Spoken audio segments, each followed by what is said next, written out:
So we might get started. Welcome, everyone. It's so lovely to have you join us today for our webinar on aging well with traumatic brain injury. As you just heard, this webinar will be recorded so that others can benefit from this information in the future. So please mute yourself and turn your camera off if you don't want to be recorded, if you wouldn't like your face to be on a video in the future, because we would like to put this video on the Brain Injury Matters website for other people to hear this really interesting information that Christine is going to provide. For those of you that I may not have met, my name is Nat. I had a traumatic brain injury 5 years ago after I was hit by a car while cycling, and I'm on the Committee of Management for Brain Injury Matters. Brain Injury Matters is a self-advocacy and community education organisation run by and for people with an acquired brain injury. We would firstly like to acknowledge the traditional owners of the land we are on today. Brain Injury Matters is on the land of the Kulin Nation, and we pay our respects to their elders, past, present, and emerging. We also acknowledge self-advocates and the people who share their lived experience in the community. And I think all of us, in some way, are self-advocates, and really thank you for your contributions to the community. In today's webinar, Associate Professor Christina Ekegren will discuss brain injury in older adults, aging with a brain injury, and the development of a new resource called Tools for Aging Well with Traumatic Brain Injury. The research leading to this resource was jointly funded by the TAC and iCare New South Wales and led by Christina from the Rehabilitation, Aging and Independent Living Research Centre at Monash University, and Professor Ian Cameron from the John Walsh Centre for Rehabilitation Research at the University of Sydney. Tools for Aging Well with Traumatic Brain Injury was designed with and for older adults with a brain injury, involving extensive stakeholder consultation and consumer co-design workshops with older adults with brain injury, their families, and expert clinicians, which is lovely to hear that people with lived experience were involved in that process. Now for just a little bit of housekeeping, there'll be an opportunity for Christina to answer some questions at the end of the presentation. So if you have a burning question that you'd like to ask, then pop it in the chat as it comes to your mind, and we'll get to it at the end of the presentation because we'd love to be able to give you as much information as possible. Christina is an associate professor with the Rehabilitation, Aging and Independent Living Research Centre at Monash University, and her research focuses on long-term outcomes of traumatic injury and the impact of age on injury, incidence and recovery. She also has a special interest in active aging. Christina has a clinical background in physiotherapy and a PhD in epidemiology, and has worked at universities in Australia, the UK, and Canada. Over to you, Christina. Thanks, Nat, for that very warm welcome, and to Brain Injury Matters for inviting me to come and speak to you about this work today. I'm just going to share my slide now.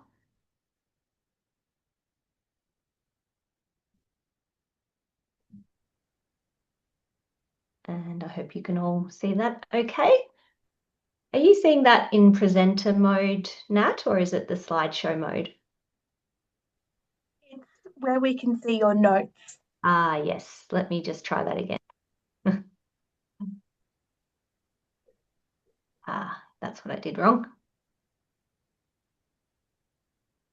How about that now? Okay, good. All right. So this is a project that we completed last year, and it was the progression of about 5 years of work leading up to this project.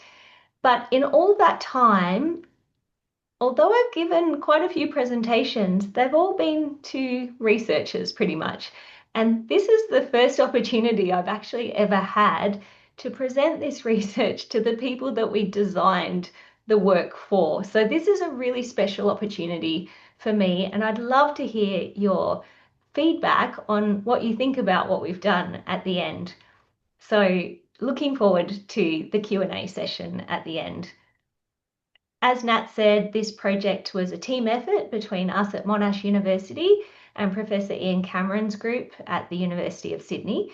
And I'm going to talk today about some of the research leading up to what we did in this project and some of the common issues about aging with a traumatic brain injury.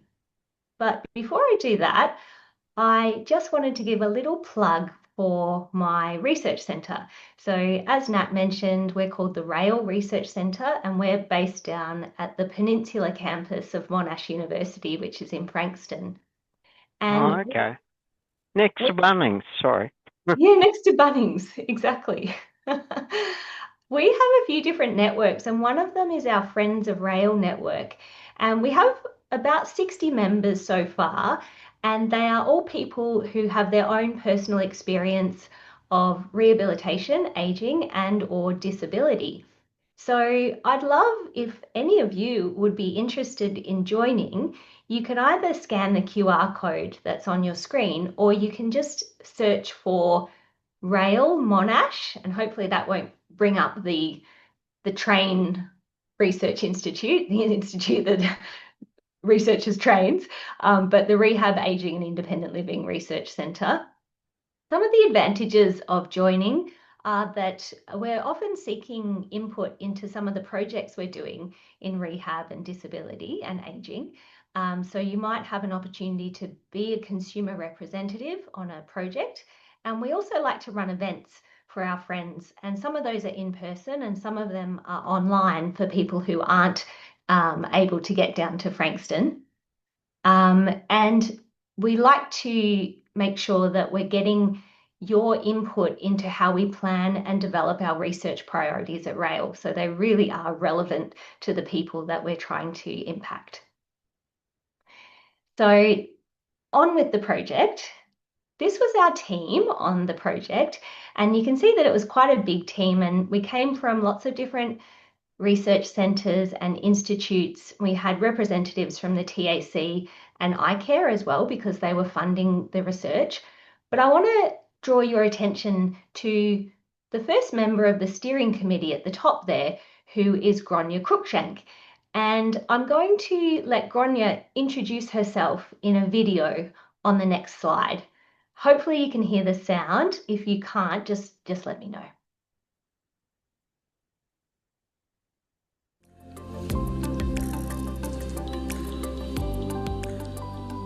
My name is Gronya Cruikshank.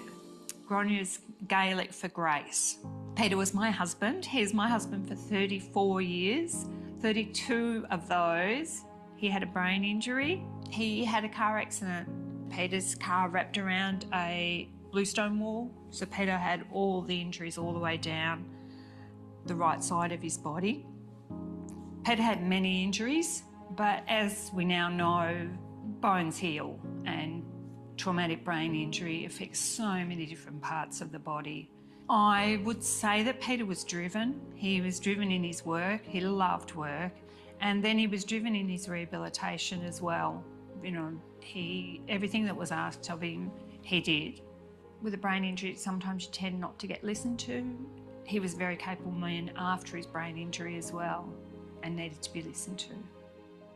We did some amazing things. He decided that he would like to go to Alaska. Alaska's not going to be wheelchair accessible, really.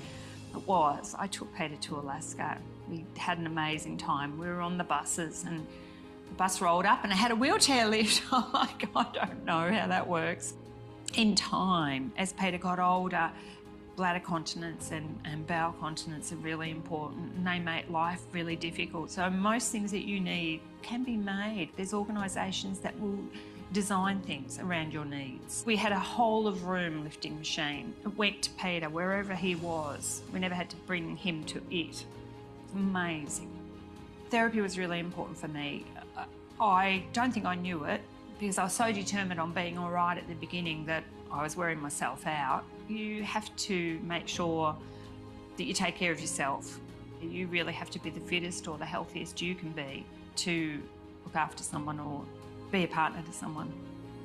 Peter was beautiful. He loved me deeply, and my friends say that he adored me, which was, well, that's very nice. Fortunately, he was still that happy, vivacious, charming man. At Peter's funeral, I think there was more people there that knew Peter after his brain injury than knew him before. My key piece of advice to someone caring for someone with a brain injury is to ask for help and to accept help. We all need help. It's very important.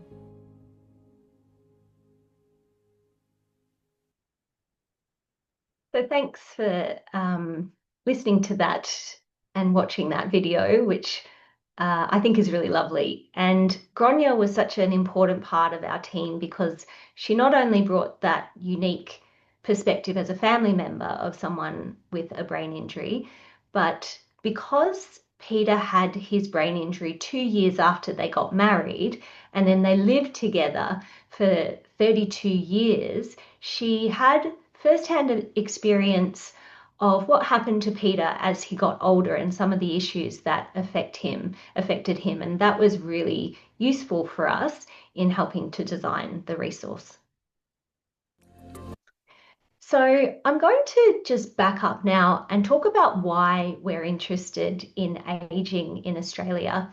And as I show some of these slides with graphs on them, I am going to describe what the graphs show. So this graph is a timeline of the percentage of Australian adults aged 65 years and over, and it shows the time from before 1935 up to 2070. And what you can see is that we have a line that's pretty much going straight up diagonally. At the moment, about 17% of Australians are in that older age group. So that's about 4.5 million Australians at the moment. By 2066, which is in 41 years, hopefully I'll be lucky enough to still be here. And if I am, I'll be well and truly in that older age group where 21 to 23% of the Australian population will now be 65 years and older. And given our population projections, that's going to be an extra 5 or 6 million people. So there's going to be a lot of people in that older age group by 2066. And the two main drivers are increasing life expectancy, but also decreasing fertility rates. And along with a lot of the other consequences of our aging population, there's also been an increase in the incidence of traumatic injury in older age group. So this graph shows, again, a timeline of the incidence of traumatic injury from 2007 to 2016. And again, you can see that the line is steadily going up. This was some research that was conducted by Ben Beck from Monash University. And what he showed was that from 2007 to 2016, the number of people with major trauma, aged 65 years and older, more than doubled.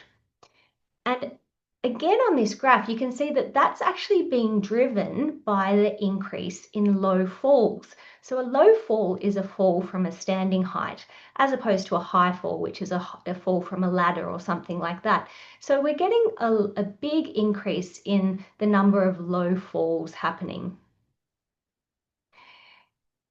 And one of the most common causes of brain injury is a low fall. So 47.6% of brain injuries are caused by low falls.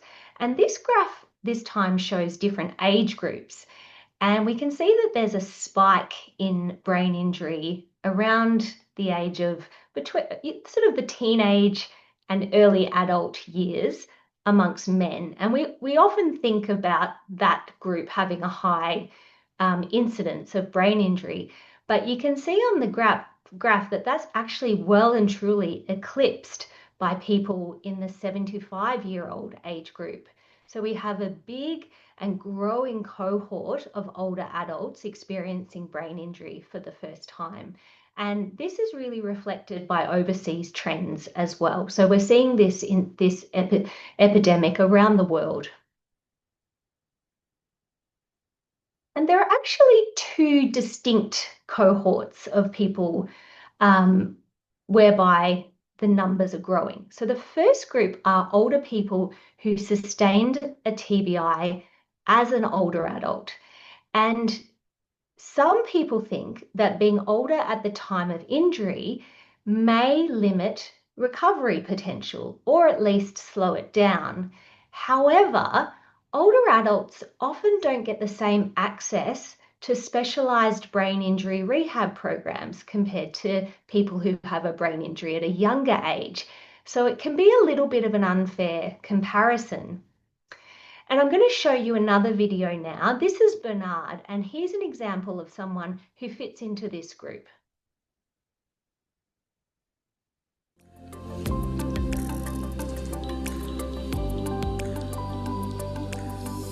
My name is Bernard Chandra. I'm 78 years old. I live with my wife. My daughter lives in the same area with the son-in-law there and 3 grandchildren. When I was 65, I was at work. I used to sit next to the MD's office upstairs, and he always going up and down. So I fell. After that, I can't remember anything. I was in a coma. I had a traumatic brain injury. If you see my head, you can see the marks here. So that's where I fell. You lose all your memory. You can't remember anything. How to spell things. Even the names of the family members too. And in the room, they put the names in the photos of people, so I could remember who they are. I had to relearn how to drive and to learn the directions for left and right. Wasn't easy. When you're discharged from hospital, they should give you a list of activities you can do. If you're lucky to have a speech pathologist, they're very helpful. And occupational therapists, they'll tell you what to do. They can give you a lot of advice. Recovery was covered pretty well medically. I'm just recovering from cancer in my stomach. I had a big surgery. So I still have to go for CT scan and things, and doctors ask me a lot of questions and things, so recovery is pretty good. I go to gymnastics and do some exercise and things. I joined the Rotary Club here so I can go out and socialize with people and talk and things. I still can remember a lot of things. Date of birth, the wedding anniversary and things like that. I still remember the day I got married. A lot of provision is already there for anyone. Occupational therapy, speech pathology, they all help. If it didn't happen, I would be still wondering what to do next.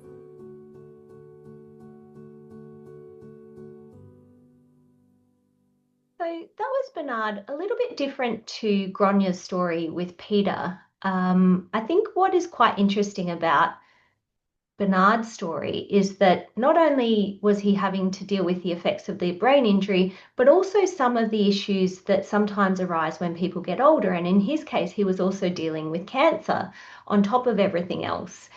And so he talked about the different health providers and systems that he was dealing with, which I think is a really important learning for us. So yes, there's that cohort, but there's also people living with brain injury who are getting older. And this is to do with the fact that we have increasing life expectancy, but also trauma care at the early stages has improved. And so people are living for longer. And the changes that relate to aging may happen a little bit earlier in people who have a brain injury compared to people who don't, or they may be exacerbated. And some of the research has shown that access to financial support, so such as the NDIS or lifetime support if you're in South Australia, TAC in Victoria, for example, can be beneficial in supporting people in the community as they age. And certainly that's what Peter had. He had very good support from the TAC throughout his life for all of those lifting machines and all of those sorts of things.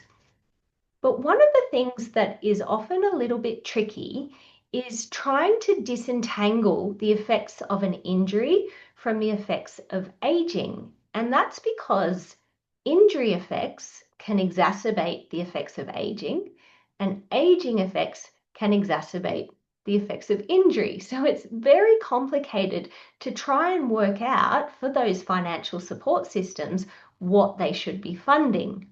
It's a really contentious issue. And so in 2020, the TAC and iCare in New South Wales commissioned reviews on ageing with injury to try and understand this issue. And I led the work at Monash University that was funded by the TAC, and Professor Ian Cameron led the work at the University of Sydney that was funded by iCare. And interestingly, we didn't know that we were both doing the same work at the same time. We got brought together sort of later on in the piece, but at the time we were sort of just doing things independently. But we actually came up with very similar findings despite that. And one of the first findings was that people with a brain injury may have an increased risk of certain age-related conditions relative to the general population and may experience age-related issues at an earlier age. And the reason that I keep emphasizing may have is that the research in this area is very complicated and some of it is not very good quality. And that's not necessarily a criticism of the researchers. It's actually related to the fact that research in this area is very hard to do well. And that's because there are a lot of confounding factors. And what I mean by that is that aging and brain injury can be associated with very similar risk factors for age-related issues. And I'll give you an example of what I'm talking about. So if we take the example of arthritis, arthritis is something that you may experience as you get older. But if you have a brain injury and perhaps you have a limp, you may be putting more load on one joint. And that can also increase your risk of arthritis. So you can see there how they're interlinked. The other issue is with this is that not everybody is going to have that increased risk. Some people will experience aging just like anybody who doesn't have a brain injury, but some people will. And some of the risk factors that we found are being older at the time of the brain injury, having pre-existing illnesses and comorbidities, and also having a more severe brain injury. We also found that people who are older when they have their TBI may recover more slowly than people who are injured at a younger age. But again, this often relates to the level of rehab that they're given. We found again that it's difficult to separate the effects of aging from the effects of injury. And we also found that there was almost no experimental research on this important topic. Another part of the work was this study whereby we spoke to people across Australia about the care and support for older adults with traumatic injury. And what we found was that older adults have really complex needs which change over time and also traverse boundaries of responsibility. And because of that, Australia really needs better coordinated system interfaces, shared funding models, or packages of care like you get in the NDIS. But of course, if you have your injury after the age of 65, you're not eligible for NDIS funding. You may be eligible for another compensation system such as a road transport or a workplace compensation system. But again, if you're not injured in those ways, you may not be covered. And so that leads you then to have to sort of coordinate yourself all of the different levels of financial support and providers. What also came out of this research was that in order to prevent those age-related conditions, people need more prolonged care following injury. In some injury cases, you do have that prolonged care. So someone with a spinal cord injury may be cared for their whole life by the same team, but that's not often the case for people with other types of trauma. And we also found that people with injuries want information earlier in their lives on how to prevent health issues later in life. But we didn't find any resources that were specifically dedicated to aging with a brain injury. And so we told the TAC and iCare that, and they decided to come together to fund us to develop that resource. And over the next 2 years, we worked on that resource. And then in 2024, we launched it at the Australian Brain Injury Conference, which I know Nat was at. So that's a little bit of background to the project. And now I'm going to talk a little bit about how we developed the resource, and then I'll show you it. So we use co-design to come up with our end product. And that meant that we were designing something with people with brain injury and not just for them. And this is the process we followed. It's the Stanford University D-School model, and you can see that it's sort of got 5 distinct stages, but you can also see that there's a lot of looping back that we did. So from empathize to define to ideate to prototype and test, you can see that those arrows are all going backwards and forwards. So it looks quite nice and clear and colourful, but actually it's a very messy process. And this took us roughly 18 months from start to finish. So I'll just talk a little bit about each of those stages. So the first stage was our empathize stage, and this is where we wanted to get an understanding of the experiences and priorities of stakeholders in aging and brain injury. So we took findings from our prior evidence reviews, we conducted stakeholder consultations, we did a survey, and we ran a consumer engagement event. And interestingly, from our stakeholder consultations, we had very similar findings to what we found out in our previous research. So they talked about the difficulties navigating insurance and health systems, financial challenges, discontinuity of care. So you might receive care for one problem, but then to get care for another problem, you have to go to a whole new team or a whole new provider. And also a lack of health system support for long-term care after brain injury. And so these are the kinds of things we tried to build into our resource. In our consumer and family survey, we found that there were a lot of different health conditions that people were experiencing, and they mainly related to things you typically associate with aging rather than brain injury, which was interesting. And then in our consumer engagement event, we asked lots and lots of questions about health issues, as well as what format people would like the information delivered in. So did they want it online? Did they want a newsletter? Did they want a video? Did they want a book? And we tried to build in all of those perspectives to what we came up with. And then we formed our consumer and clinician co-design team. So Gronya, who you met earlier, was a key member of that team. We also had Tom, who was a neuropsychologist from New South Wales, Tony, who lived in rural New South Wales, Professor John Olver, who some of you might know is a professor of rehabilitation medicine from Epworth in Melbourne, although he's recently retired, and that was good for us because he had lots of time to do our co-design workshops. And then Raylene, who lives on the Mornington Peninsula. And we ran the co-design sessions online, but the reason that there's a little dotted line going from Libby to Raylene is that Libby actually lived nearby to Raylene, and so she was able to go down and support Raylene in person. So she provided the internet by hotspotting off of her phone, and she was just always there to make sure that Raylene's voice was heard. And then myself and Candice were there to help facilitate the online workshops. So we ran 4 2-hour online co-design workshops. And in the first 2, we came up with the design, the format, the title, and the topics.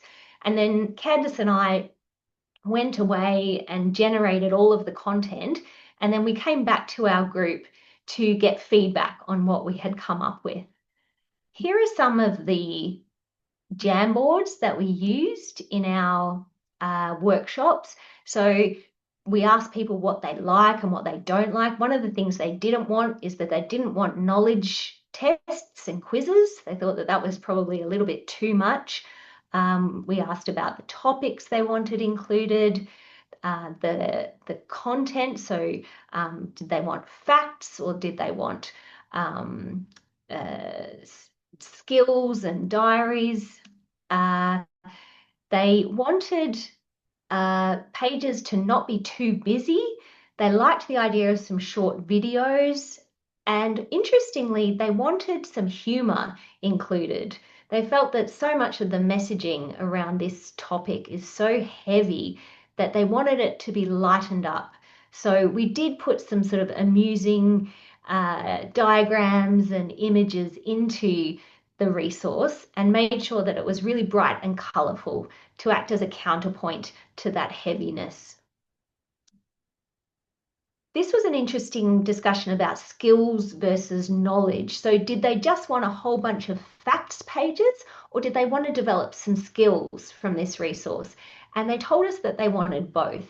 So in terms of skills, we made sure that there were calendars and diaries and notes pages, planning tools, all of those sorts of things, as well as providing just some knowledge as well.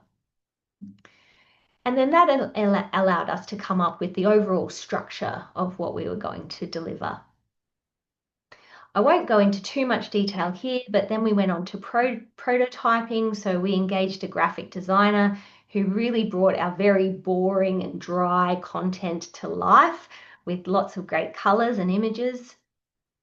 And then finally, we did some testing. So we made sure that it could be used by the people that we designed it for.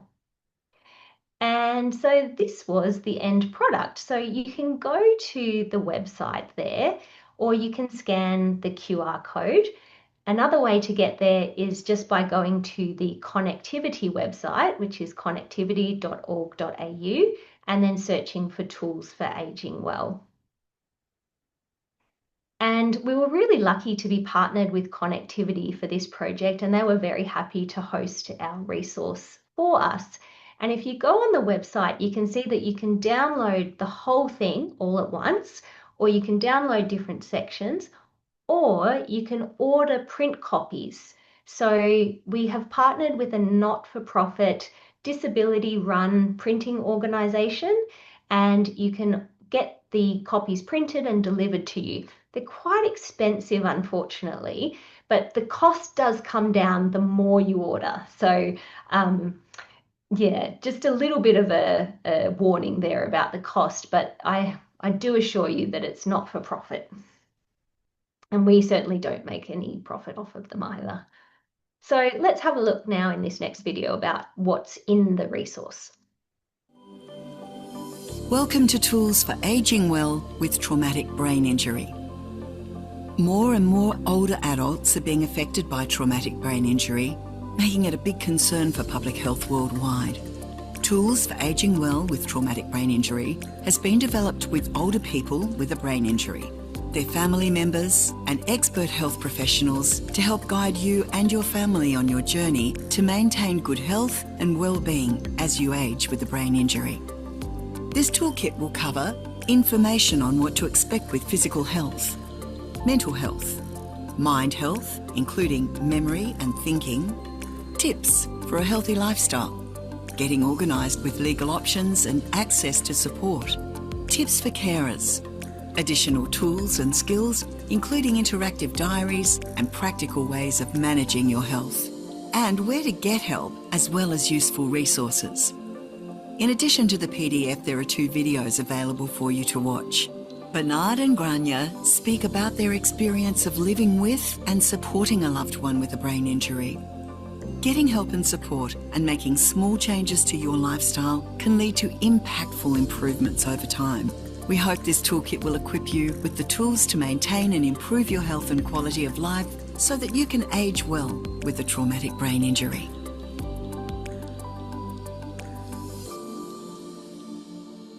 And I'll just take you through now some of those sections so you can see what's in each section. Part 1 is an overview, and one of the most helpful sections, I think, is this frequently asked questions. So we brainstormed with our co-design team what were some questions that people were likely to have about aging with a brain injury. So, will I recover? When will I recover? What things am I at risk of? And so we've provided what I hope are some helpful answers to those common questions in that section. The next 4 sections are really sort of the content part of the resource. So it's split up into physical health, mental health, mind health, and lifestyle. Under physical health, there's things like preventing falls, vision, hearing, and bowel and bladder. Under mental health are things about behavior, anxiety, and depression. Under mind health, memory, cognition, and dementia. And then under lifestyle, things about nutrition, weight management, physical activity, sleep, smoking, those kinds of things. Here are some example pages from those sections.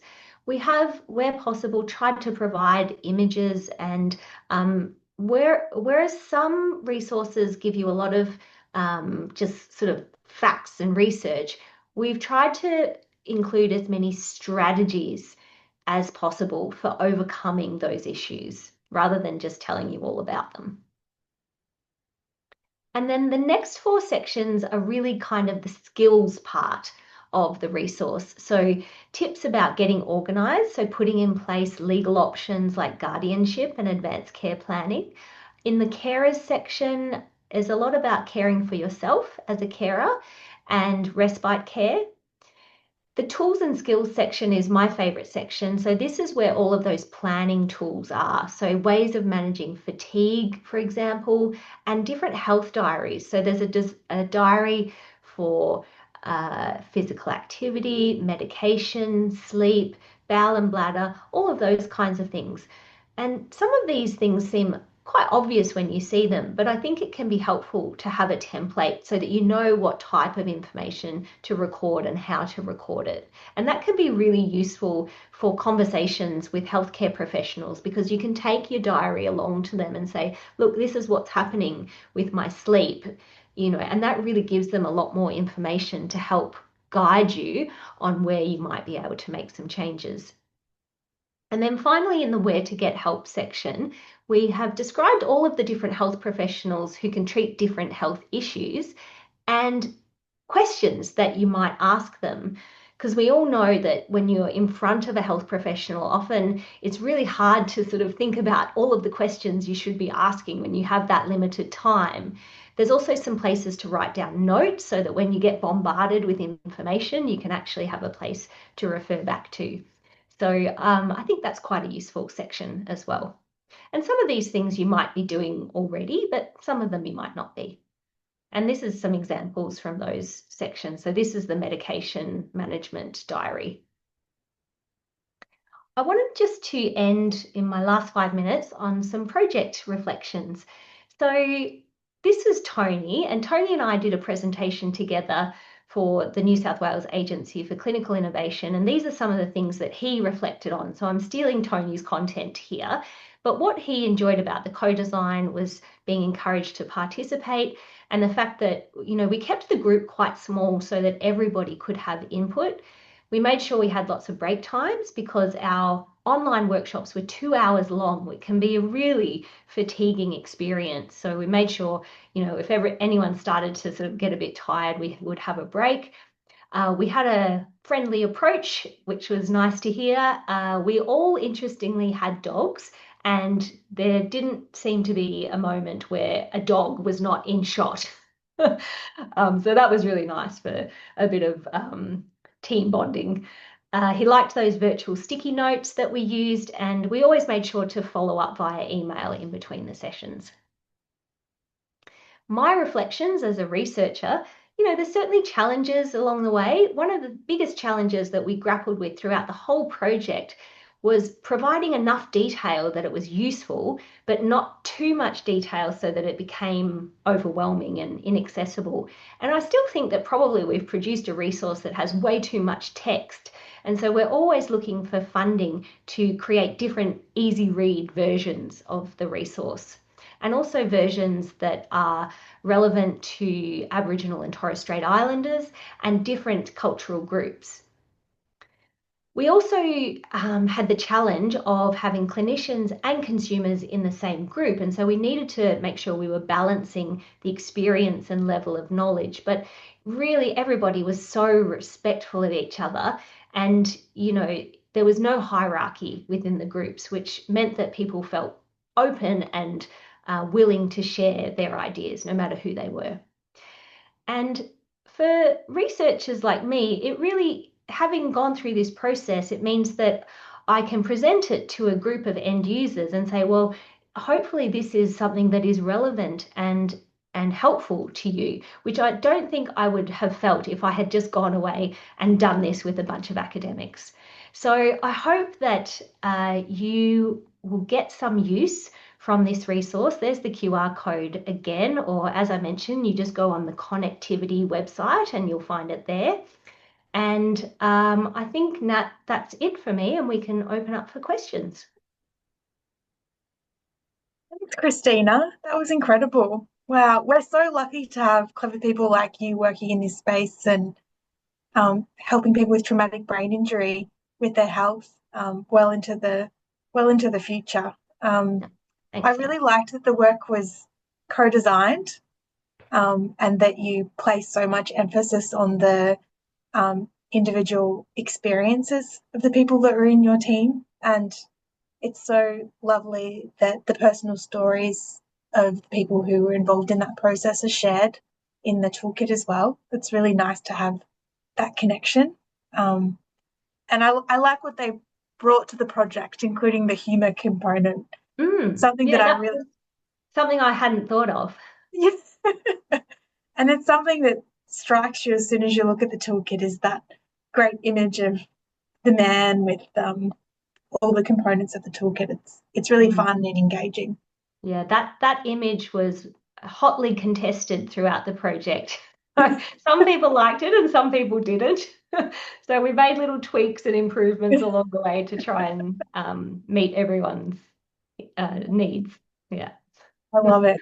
So now we have an opportunity for questions from anyone that's joined the meeting.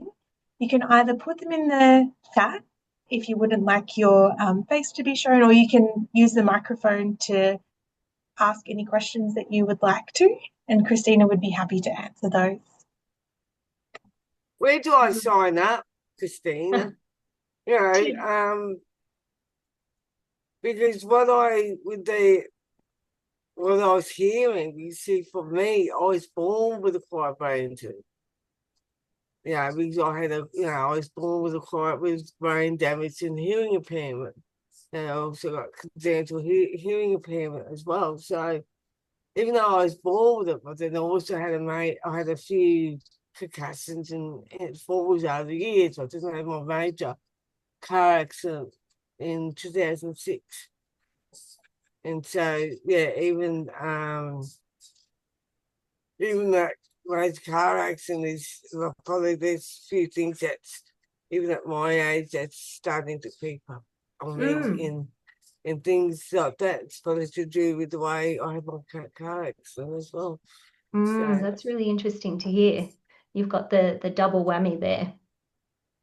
Triple, because I also nearly died twice in my first 3 months. So, yeah. So I was definitely signed up. So there was that slide I shared on the second slide, which was about joining the Friends of Rail. We would love for you to join our Friends Network. So just go to Monash Rail and you'll find all of the information there. But we're always seeking to expand our group, which is about 60 members at the moment. Well, we've just got a question from the chat, which is from Sally and Fiona. How do you imagine the tool can be used for people with vision impairment or are unable to read? Yes, thank you so much for that question. So we tried to, with this resource, make it something that could be used by clinicians, family members, and people with brain injury. But unfortunately, we didn't have the funding to be able to create, for example, a website which would enable someone to use a screen reader, for example. We also didn't have the funding to produce an easy read version or a version in different languages, etc. And so that's really what we're looking for in our next stage of the funding, is to be able to design different versions, because we understand we've created something that a lot of people with brain injury might find a little bit hard to read and might need the support of other people to help them to digest all of the information. So please watch this space. We're hoping that we can get more funding to do more with this. Sounds good. We've got Troy who has his hand up for a question as well. Go Yeah, ahead. I was wondering at the start, seeing it's iCare and TAC sponsored, does that mean it's restricted to New South Wales and Victoria? Great question, Troy. We only included consumers and stakeholder organisations from New South Wales and Victoria in the development because that was where the project was funded. But we designed it to be suitable for people across Australia. Okay. So you see in the index there are resources and organisations for people no matter what state you're from. Okay, because I know that Tanya, for example, is in Queensland, and I was thinking, well, rail doesn't really hold much relevance. But Well, we do a lot of online events, and okay, a lot of our research is at the national and even the international level. So we try not to be exclusive to Victoria. sure. Yeah, Because TAC is Victoria, iCare was New South Wales, yeah. correct. Yeah, that's right, Troy. So Yeah. it's not an NDIS sponsored thing, which is federal. It's not. No, it's not Okay. NDIS. No, because so many older adults with brain injury aren't actually covered by the NDIS. And another thing I wanted to raise, sorry, I checked with TAC a few years ago because the retirement age is finishing. So TAC will cover when that changes to the age of 67. That's great to know. I'm not sure what other states are doing, but That's really helpful to know, Troy. It's so important, that financial support. sure. Well, that may mean people can join till the age of 67 too, because you're talking about cut-off or people being too old to join up, but I know just with the NDIS. Yeah. Yeah, but for TAC, it doesn't matter what age But you are. I don't know whether NDIS will change too. It's a federal law. It's a great point. Yeah. And I think it's a silly law, if you ask me. Sure. Thanks, Troy, but nothing's going to escape from me. Monash universities, that they got me hook, line and sinker now. Thank you, Troy. We've got another question No. that is, does this information also relate to acquired brain injury, or is it specifically traumatic brain injury? Great question. So our funding was to develop a resource that was specific to traumatic brain injury. So some of the information in the resource is a bit more specific to that group, but I think that the issues that are experienced by people with any kind of brain injury are similar as they age. So I think it would still have relevance for people with any kind of acquired brain injury. And you can just ignore the bits that talk about traumatic injury. Yeah. Thank you. That's really helpful to know. Does anyone else have any other questions?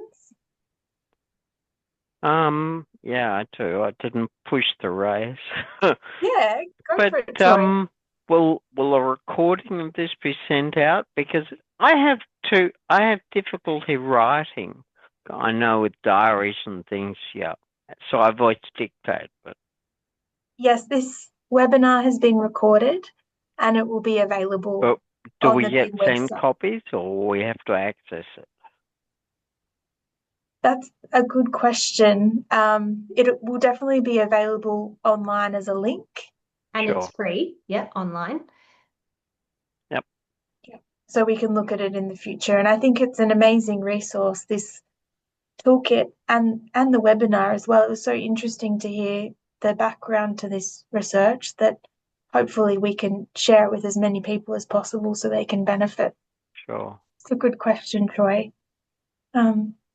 We have another question, which is your research covered on the use of medical cannabis as people age with traumatic brain injury?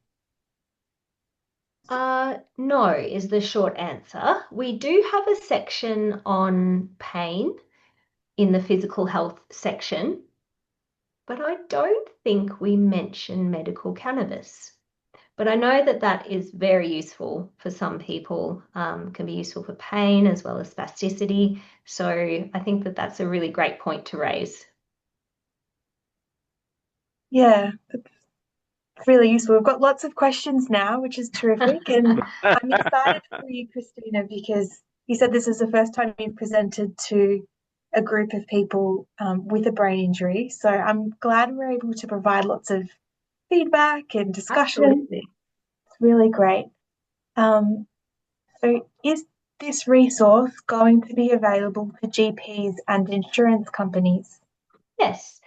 So we have, especially with respect to insurance companies, the TAC and iCare have sent it out to a lot of their clients with a brain injury. I was at a breakfast for Brain Injury Awareness Week last week in South Australia, and Lifetime Support have also ordered boxes and boxes to send out to their clients. Now, I'm not sure about the insurance companies in other states. With respect to GPs, they've certainly been part of our marketing strategy to try and get the word out. So some GPs may be aware of it and others won't be. But I think like if we could all, mention it to our GPs, that would be really fantastic. And then maybe they can order some copies for their waiting rooms or whatever. That's a great idea. And someone else has asked if the toolkit covers any information about driving.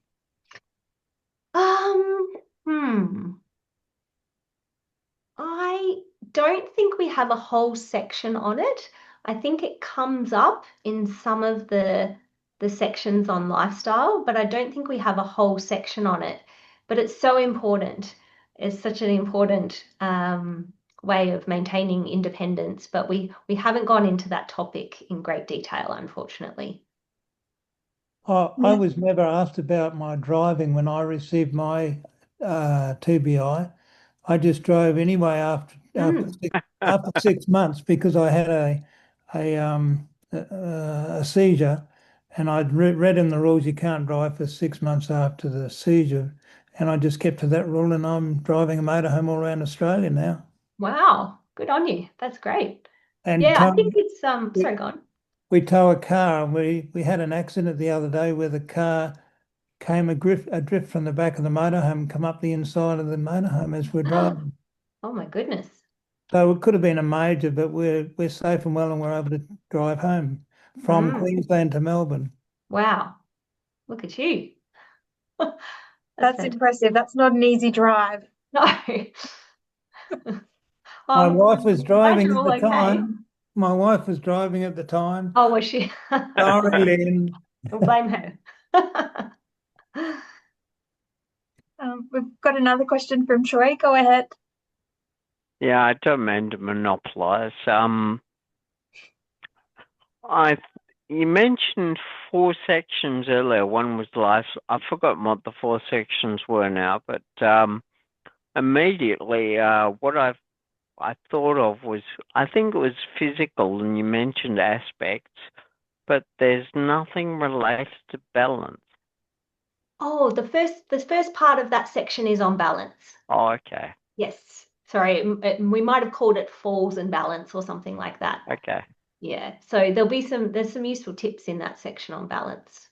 Yeah, That's why it's number 1, because it's so important. Yeah. I have a major problem with balance, And I have many, many times asked eye care to make sure they check me out properly and tell me where to go. I've always got to tell them where I want to go. They've never ever insisted I go and see someone that they know could help with balance. They don't do it. You're Colin, I probably think lucky you have, they don't tell you where to go. but I think you've just hit the nail on the head, which is why we wanted to create this, because often people are falling through the cracks with such important information. And if you don't have good balance, you could be at risk of a fall, you could be at risk of a broken bone, and then who knows where you'll be. So, I mean, Colin, well done for being so proactive. But I think that, this is a perfect example of how our interfaces don't meet up to provide that lifelong care to people. I've had 3 falls in 6 months, and each time I got broken ribs in an ambulance. Oh, goodness. Yeah. Well, there you go. Yeah. We have another question. A lot of love for rail, which is wonderful to see. So someone has asked, and I'm keeping everyone anonymous just because this is being recorded, so that it won't be on the webinar that'll be sent out as a link. Does Rail have a newsletter? Yes, but we only send it to people who are part of our network. So if you would like to receive their friend's newsletter, you just have to become a friend first. It's free, it's no obligation. You just go on our mailing list. Wonderful. Sounds good. And lots of people are after hard copies of the toolkit. Do you have hard copy, either flyers or booklets of the entire toolkit that we would be able to have at Brain Injury Matters to distribute to members? So unfortunately, the funding didn't cover us to print copies, but you can order the printed copies from the website. And if you order them in bulk, the price per unit comes down quite a lot. And as I mentioned in the presentation, we don't receive any funding from that. It's not for profit, and it's a disability not for profit organisation that does the printing for us. So if Brain Injury Matters has a bit of spare money, they could order some. And can you remind me, this is me probably forgetting, but the cost of accessing all of the online resources, is that free, or is that something you need to pay for? No, Free. that's free. That's brilliant. Yeah. Wonderful. Yeah, it's just the printing and delivery costs that you have to pay for. Fair enough. And to be a friend of Rail.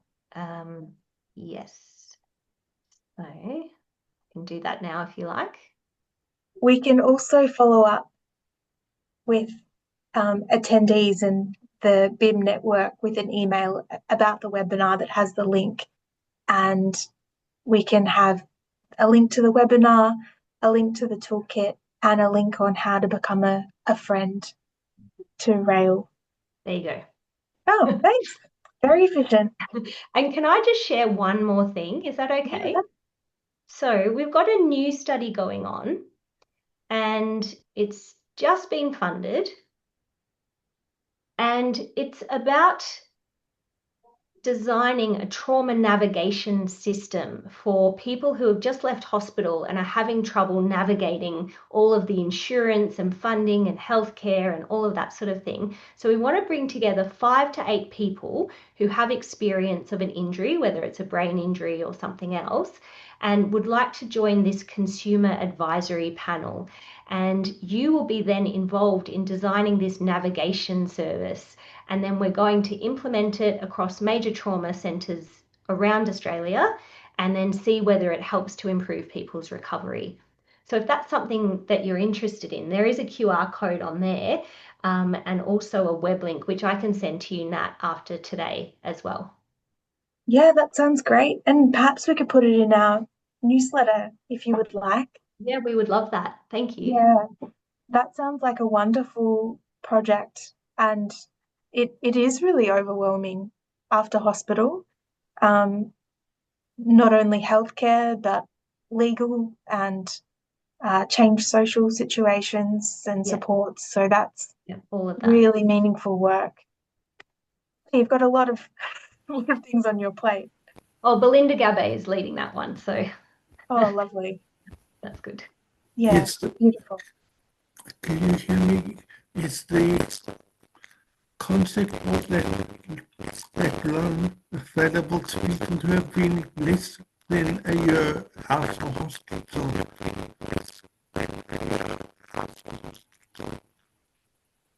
It's one of those books or the web. I think Gary must be asking something about after the hospital, or he might be in hospital at the moment. I've just been out the hospital for 7 months, so I want to know if I would be available. Catch that end bit, just say that end bit, Gary. Sorry?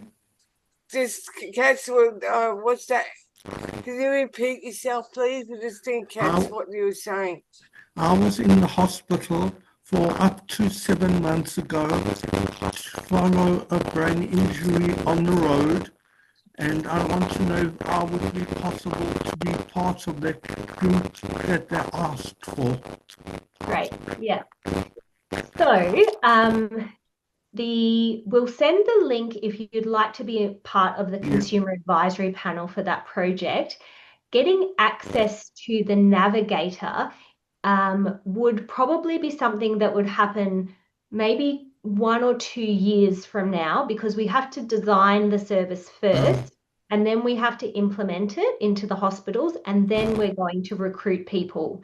So unfortunately, it's not available yet unless you'd like to be involved in designing it. Okay. Well, send me the option to look at it. Okay, we will. Yes. Thank you. Troy? Yeah, regarding advisory, I know the law has changed since I had my accident. So, for example, I had my accident many years ago, 32, and TAC wasn't responsible then, but they are now, well, 3 weeks after my accident. So I don't know whether it'd be relevant input. Well, I guess it is more related to people immediately after hospital discharge. Exactly. But if you can remember back to some of the issues, sometimes having a No. bit more time helps you reflect. Yeah, but no, I can't. Okay. So I think I'd be out. Okay. That's all I wanted to clarify. Sorry. Yeah, no, good question. Are there any other questions? I'll just do a bit of a plug for Brain Injury Matters. So for anyone who might be in this webinar who's not already a member of Brain Injury Matters, you are very welcome to visit our website. There's a link in the chat. It'll be the very first link that you can see. And you can be a part of our newsletters and get information on Brain Injury Matters. And you'll also find information about our weekly peer support groups, which are available throughout Victoria and online for those people who might find it difficult to attend in Victoria, like Tanya, attending from far north Queensland. And everyone is welcome to attend. With anyone with any sort of brain injury is more than welcome to attend our groups. And we're very warm and welcoming community. Looking at the chat, there's a link in the chat for the Brain Injury Matters website there. And I think that's all the questions answered. Did you have anything you'd like to leave us with, Christina? No, just thank you so much for coming along and your interest in the resource, and I hope that it is helpful for you in some way. Beautiful. Thank you. Thank you, everyone. Thank you. It was wonderful to have you with us.